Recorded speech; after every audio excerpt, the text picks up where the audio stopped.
Smile और good expressions किसे अच्छे नहीं लगते। Hello everyone, this is doctor Ankita. I am a neuro physiotherapist. Welcome back to my channel creative physio.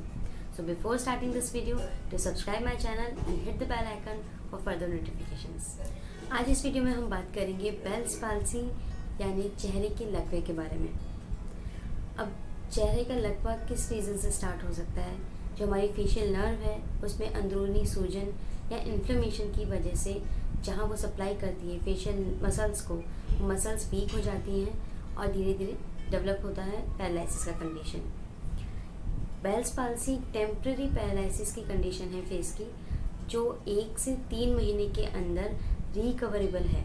Patient recover कर जाते हैं 90 to 95% तक। रिमेनिंग 5% जो केसेस हैं उसमें या तो कंडीशन होती है कि नर्व डैमेज ज़्यादा होता है या इन्फ्लेमेशन की कंडीशन इरिवर्सिबल है।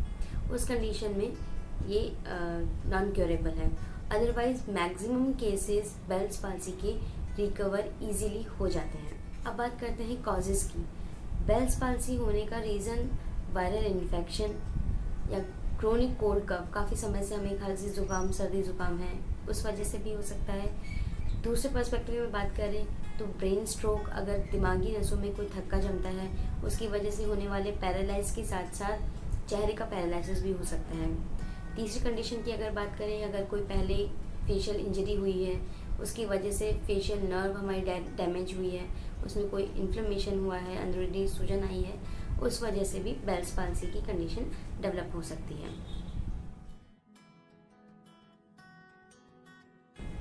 बेल्स पाल्सी के सिम्टम्स की अगर बात करें तो हमारे फेशियल एक्सप्रेशन इसमें अफेक्ट होते हैं। प्रॉपरली हम स्माइल नहीं कर सकते, एफर्ट्स लगाना पड़ता है।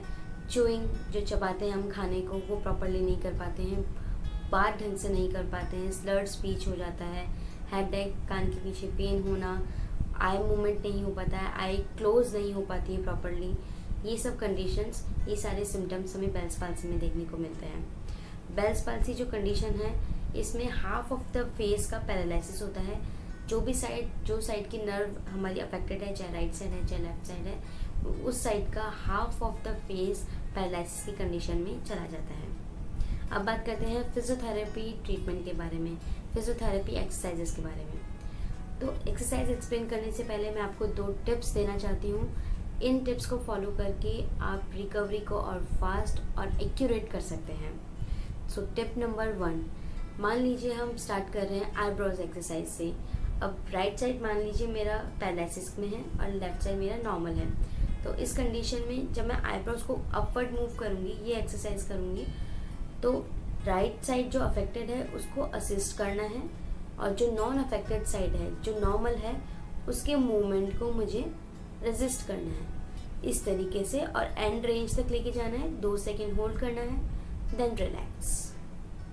इस तरीके से जो अफेक्टेड एरिया है उसके मूवमेंट को हमें असिस्ट करना है और जो नॉन अफेक्टेड एरिया है जिसके मूवमेंट प्रॉपरली हो पा रहे हैं उसके मूवमेंट्स को हमें रेजिस्ट करना है। पॉइंट नंबर 2, अगर कोई भी हम एक्सरसाइज कर रहे हैं उसके रिपीटेड मूवमेंट करने से ऐसा नहीं है कि रिकवरी फास्ट होगी, कि हम 30 से 40 रिपीटेशन कंटिन्यू करे जा रहे हैं तो हमारी रिकवरी फास्ट होगी, ऐसा नहीं है।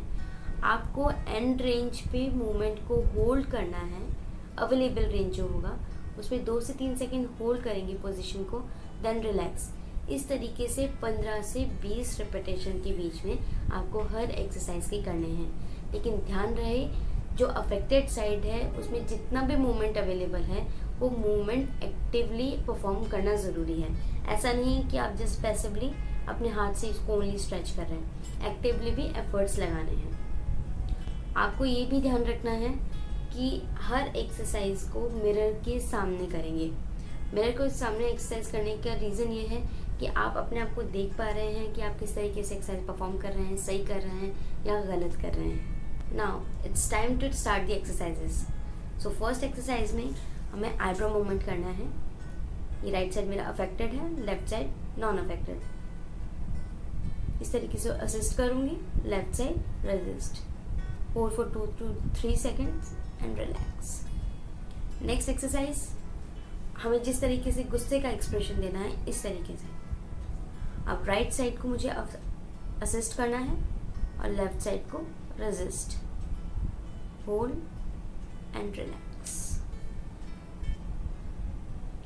नेक्स्ट एक्सरसाइज में nasal movement, nose to cheek movement. अब नाक को हमें थोड़ा फुलाना है और वापस नॉर्मल पोजीशन में लाना है। अगर इस तरीके से राइट साइड मूवमेंट नहीं हो पाता है तो हमें असिस्ट करना है इस तरीके से, और लेफ्ट साइड को रेजिस्ट करना है।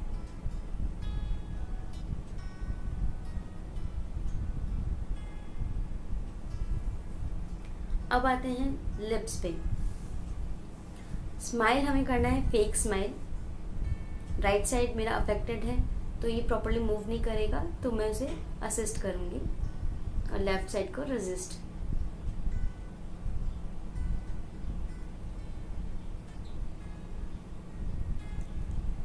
इसी तरह से टीथ क्लेंच करेंगे। ये नॉर्मल मूवमेंट है, तो लेफ्ट साइड अगर नॉन अफेक्टेड है तो वो प्रॉपरली ओपन होगा, राइट साइड अफेक्टेड है तो ये प्रॉपरली ओपन अप नहीं होगा। तो हमें करना क्या है, इंडेक्स फिंगर और थंब से लिप्स के कॉर्नर को होल्ड करना है। अब क्लेंच करेंगे,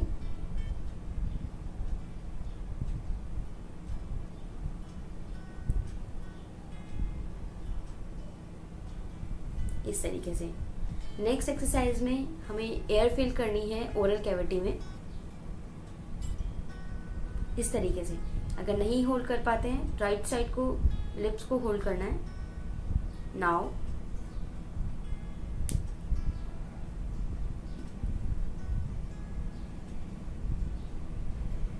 इस तरीके से आपको एयर फिल करनी है ओरल कैविटी में। इसके अलावा नाक से लंबा सांस लेंगे और blow out through mouth like this.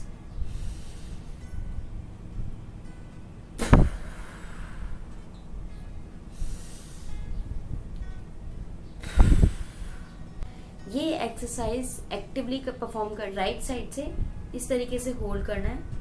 Now try to inhale, blow out. Always keep in mind blow out forcefully होना चाहिए।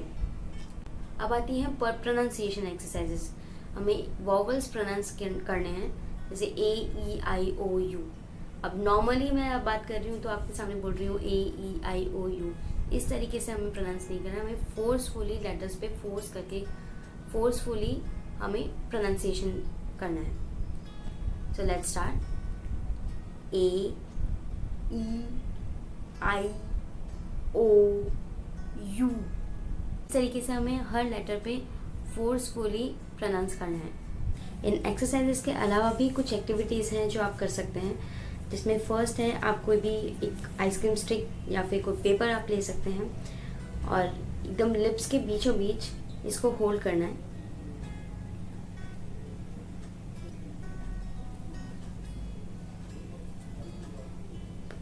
इस तरीके से। अब ग्रेजुअली जैसे जैसे आपका मसल पावर इम्प्रूव होता है तो आप इसको शिफ्ट कर सकते हैं अपने अफेक्टेड साइड पे, यानी राइट साइड पे शिफ्ट कर सकते हैं।